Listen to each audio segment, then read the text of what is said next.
UP के प्रयागराज जिले की बहरिया पुलिस इन दिनों पुलिस आयुक्त रमित शर्मा के निर्देश पर मिशन शक्ति के तहत गांव-गांव जाकर महिलाओं को घरेलू हिंसा, महिला अपराधों सहित अन्य प्रकार के अपराधों के प्रति जागरूक कर रही है।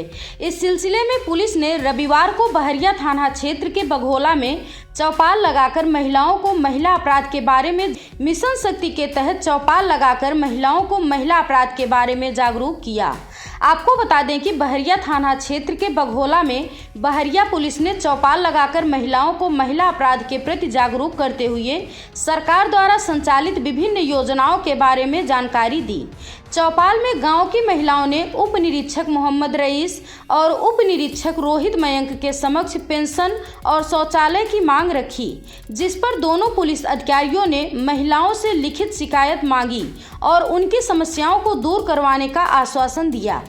इस दौरान उप निरीक्षक मोहम्मद रईस और उप निरीक्षक रोहित मयंक ने महिलाओं को जागरूक करते हुए कहा कि यदि कोई मनचला आपको रास्ते में छींटा-कसी करता हो या छेड़खानी करता हो तो आप तत्काल 1090 डायल करें।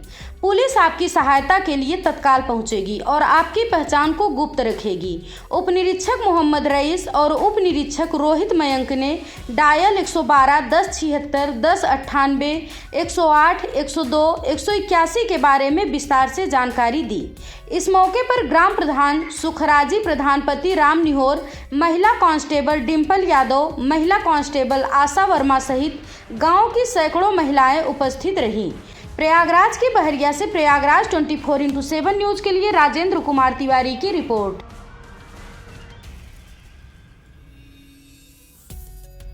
खबर यूपी के प्रयागराज जिले के हंडिया कोतवाली क्षेत्र अंतर्गत हरिपुर सिंधवार गांव से है, जहां तालाब में डूबने से घर का इकलौता चिराग बुझ गया। आपको बता दें कि हरिपुर सिंधवार गांव निवासी 13 वर्षीय ओम प्रकाश पुत्र विजय बहादुर पाल और 10 वर्षीय उज्जवल कुमार पुत्र जिलाजीत भैंस चराने के लिए पास के टेला गांव में पहुंच गए थे। भैंस चराते वक्त दोनों प्राथमिक स्वास्थ्य केंद्र टेला के पास स्थित तालाब में भैंस नहलाने और पानी पिलाने के लिए गए। इसी वक्त दोनों तालाब में डूबने लगे। शोरगुल की आवाज़ सुनकर ग्रामीण मौके पर इकट्ठा हुए और तालाब में डूब रहे दोनों बच्चों को तालाब से बाहर निकालकर बरौत स्थित एक निजी अस्पताल ले गए, जहां डॉक्टरों ने उन्हें रेफर कर दिया। जिसके बाद परिजन दोनों को हंडिया कस्बा स्थित एक निजी अस्पताल ले गए, जहां डॉक्टरों ने ओम प्रकाश पुत्र विजय बहादुर को मृत घोषित कर दिया। मृतक ओम प्रकाश 5 बहन और 1 भाई में सबसे छोटा था। वहीं घर का इकलौता चिराग बुझ जाने से परिजनों में कोहराम मच गया। उधर उज्जवल कुमार का एक निजी अस्पताल में इलाज चल रहा है, जहां उसकी हालत गंभीर बनी हुई है। Bureau report, Prayagraj 24x7 news.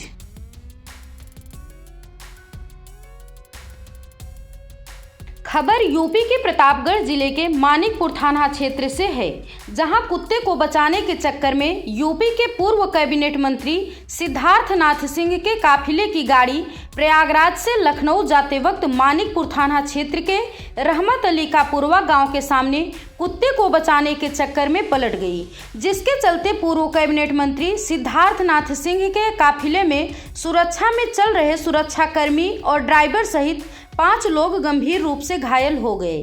सभी घायलों को तत्काल उपचार के लिए अस्पताल में भर्ती करा दिया गया है। हालांकि इस घटना में पूर्व कैबिनेट मंत्री सिद्धार्थनाथ सिंह बाल बच गए। Bureau report, Prayagraj 24x7 news.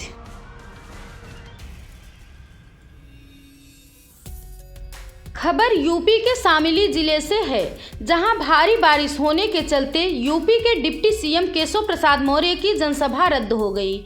आपको बता दें कि रविवार को यूपी के डिप्टी सीएम केशव प्रसाद मौर्य का शामली जिले के सदर कोतवाली क्षेत्र अंतर्गत बीबी इंटर कॉलेज में जनसभा थी, जिसको लेकर कॉलेज परिसर में भव्य मंच बनाया गया था।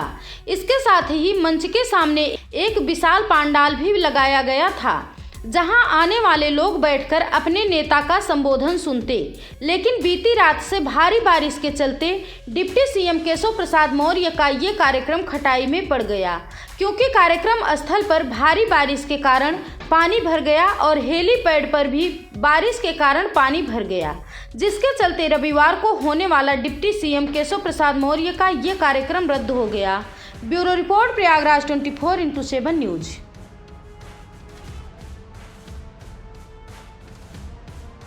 खबर यूपी के गाजियाबाद जिले से है, जहां रविवार को शिव शक्ति धाम डासना के पीठाधीश्वर व श्री पंचदशनाम जूनागढ़ अखाड़ा के महामंडलेश्वर यति नरसिंहानंद गिरी जी महाराज ने अपने और अपने शिष्यों यति निर्भयानंद, यति कृष्णानंद और यति असीमानंद के रक्त से अमेरिका के पूर्व राष्ट्रपति बराक हुसैन ओबामा के प्रधानमंत्री नरेंद्र मोदी के अमेरिकी यात्रा को लेकर दिए बयान पर तीखा विरोध जताया और बराक हुसैन ओबामा को स्थिति के सही आकलन के लिए भारत आने का निमंत्रण दिया। रक्त से लिखे गए पत्र में महामंडलेश्वर यति नरसिंहानंद गिरी जी महाराज ने लिखा कि अमेरिका के पूर्व राष्ट्रपति बराक हुसैन ओबामा का ये बयान कि भारत में मुस्लिमों के साथ गलत हो रहा है, ये उनके पूर्वाग्रहों से ग्रसित है। इतने उच्च पद पर रह चुके व्यक्ति का इतना असत्य बयान दुखद और पूरे हिंदू समाज की भावनाओं को ठेस पहुंचाने वाला है।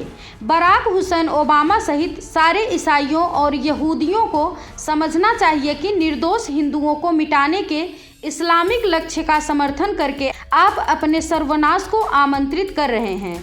उन्होंने आगे लिखा कि भारत में कोई भी हिंदू मुस्लिम का उत्पीड़न नहीं कर रहा है, बल्कि मुसलमान खुलकर गजवा ए हिंद की तैयारी कर रहे हैं। भारत में मुस्लिम कोई अल्पसंख्यक नहीं, बल्कि दूसरे नंबर की बहुसंख्यक है, जो बहुत जल्दी पहले नंबर पर आने वाले हैं। भारत में हिंदुओं की विवाह करने की औसत आयु 28 वर्ष और मुसलमानों की विवाह करने की औसत आयु 19 वर्ष है। भारत में एक मुस्लिम दंपति औसतन 6 से 7 बच्चे पैदा करता है और एक हिंदू दंपति औसतन 1 से 2 बच्चे पैदा करता है। भारतवर्ष में अपराध जगत में अब मुस्लिम माफियाओं का वर्चस्व हो चुका है, जिन्हें उनका समाज जिहादियों के रूप में सम्मानित करता है। भारत में हिंदू और मुस्लिम दोनों ही संप्रदायों के अपराधी अधिकांश मामलों में केवल हिंदुओं का ही शिकार करते हैं। हिंदू मुस्लिम अंतर धार्मिक अपराधों के मुस्लिमों द्वारा हिंदुओं की हत्या और हिंदुओं द्वारा मुस्लिमों की हत्या का अनुपात लगभग 60 और 1 का है, अर्थात 60 हिंदुओं की मुसलमानों द्वारा हत्या के बाद हिंदुओं द्वारा किसी एक मुसलमान की हत्या होती है। महिलाओं के साथ बलात्कार और हत्या में तो ये आंकड़ा लगभग एक तरफा है। यहाँ तक कि भारतवर्ष में हिंदुओं के लाखों मंदिर आज तक इस्लाम के जिहादियों द्वारा तोड़े जा चुके हैं, जबकि श्री राम जन्मभूमि पर बनी एक अनाधिकृत मस्जिद को छोड़कर कोई भी मस्जिद आज तक हिंदुओं ने नहीं तोड़ी। आज तक मुस्लिम जिहादियों ने लाखों नाबालिग हिंदू बच्चों को धर्मांतरित करवा दिया गया है, जबकि हिंदुओं की ओर से ऐसा कोई प्रयास आज तक नहीं किया गया। हिंदुओं की कमजोरी की स्थिति यह है कि कोई भी हिंदू कभी भी किसी भी मुस्लिम बाहुल्य क्षेत्र में कोई संपत्ति खरीदने का साहस नहीं करता, जबकि हिंदू बाहुल्य क्षेत्र में एक मुस्लिम परिवार भी पूरी सुरक्षा और सम्मान के साथ रहता है। उन्होंने पत्र के माध्यम से बराक हुसैन ओबामा को चुनौती दी कि यदि उनकी एक बात भी गलत सिद्ध होती है तो वो फांसी पर चढ़ने के लिए तैयार हैं। उन्होंने बराक हुसैन ओबामा को सत्य की जांच करने के लिए भारत आमंत्रित किया।